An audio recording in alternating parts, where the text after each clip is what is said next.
The para-athletics classification system is to be revised.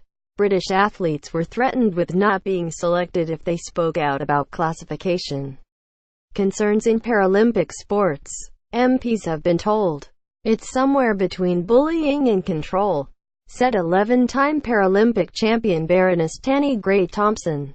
She was speaking at a parliamentary committee hearing into claims athletes were cheating the system. It was announced last week that classification rules would be revised, with effect from the 1st of January. A BBC investigation found tactics such as taping up of arms, taking cold showers in trunks and even surgery to shorten limbs had been used by athletes to get into a more favorable class. Former wheelchair racer Grey-Thompson was a witness at a digital culture, media and sport select committee and was questioned about evidence she gathered for her duty of care in Sport Review last year. Asked whether athletes faced consequences for speaking out, she said, "The repercussions that were reported to me were things like deselection from the squad or the team, lack of access to funding, media coverage. This was across a whole range of issues. But this also came up that in some cases people were told not to report classification. It could be a range of coaches, other team members, medics, it could be a whole range of people who would just say, don't speak out about it." Single quote. Grey-Thompson gave evidence to the Select Committee on Tuesday. Key points from the hearing. Grey-Thompson said she had heard from athletes and their parents who believed the classification system was open to abuse and had been abused by athletes.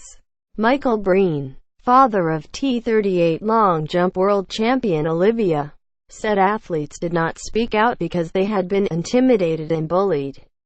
Breen recounted a conversation with British para-athletics head coach Paula Dunn in which he says she suggested Paralympic sprint champion Sophie Hahn was competing in the wrong category. He had promised to give explosive evidence, but committee chairman Damien Collins warned him against naming individual athletes. Hahn said in a statement she would welcome the chance to give evidence to the committee, and that it is distressing for any athlete who is in the correct class in para-sport to face such repeated and unfounded allegations. Breen said he met the International Paralympic Committee's (IPC) head lawyer Mike Townley, who shared documentation with him about an incorrect classification, an athlete with remitting and relapsing multiple sclerosis in the T38 class, which includes those with cerebral palsy. Breen claimed IPC summer sports boss Ryan Montgomery told him British athletes had been manipulating the system since the arrival of Dunn's predecessor as para-athletics head coach, Peter Eriksson, and Breen suggested a very successful T34 athlete had been improperly moved from a more competitive class.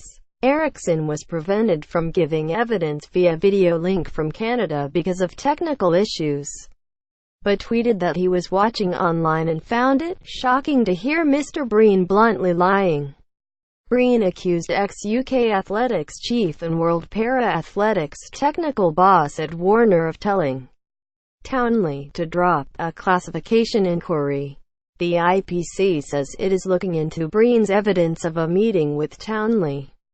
In written evidence, the IPC says it reviewed complaints from Breen last year and ruled athletes were in the correct class. Media playback is not supported on this device as Paralympic sport classification fit for purpose. When asked by Giles Watling MP if the system is fit for purpose, Grey-Thompson said, "We need to ask the question whether classification is fair and transparent and whether athletes can make an appeal or complaint in an open and fair process. Judged on what I have been told, I don't believe we can confidently answer that question right now."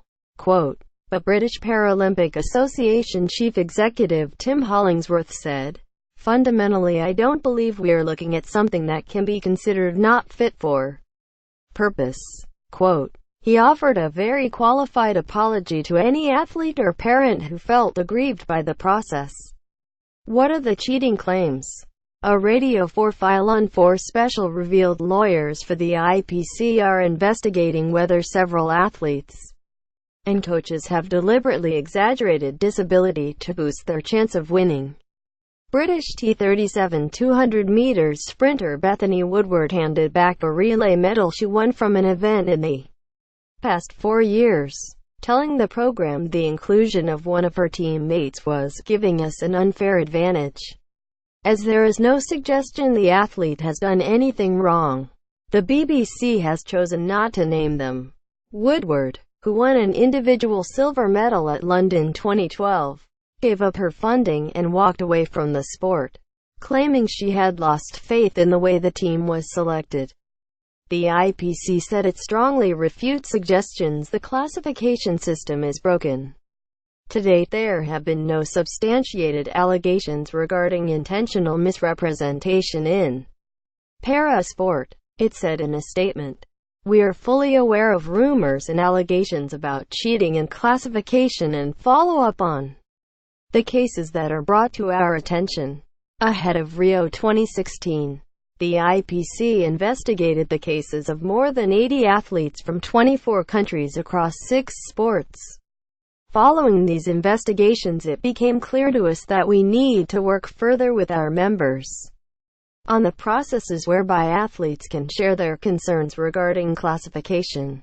Quote, media playback is not supported on this device. Rio Paralympics 2016. Categories of impairment explained. Analysis.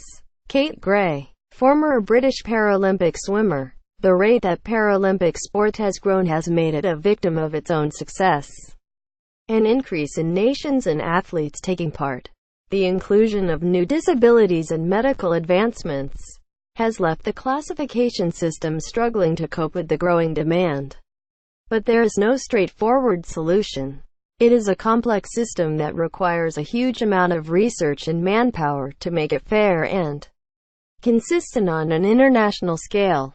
The IPC's recent announcement that it will review the classification rules and regulations in athletics has been met with a backlash from athletes over fears it will make competition less challenging. The priority for the IPC is to acknowledge all the evidence provided and act accordingly to improve the process whereby athletes can share their concerns regarding classification. How does the classification process work? The World Para-Athletics classification system is aimed at determining eligibility and dividing competitors into appropriate categories.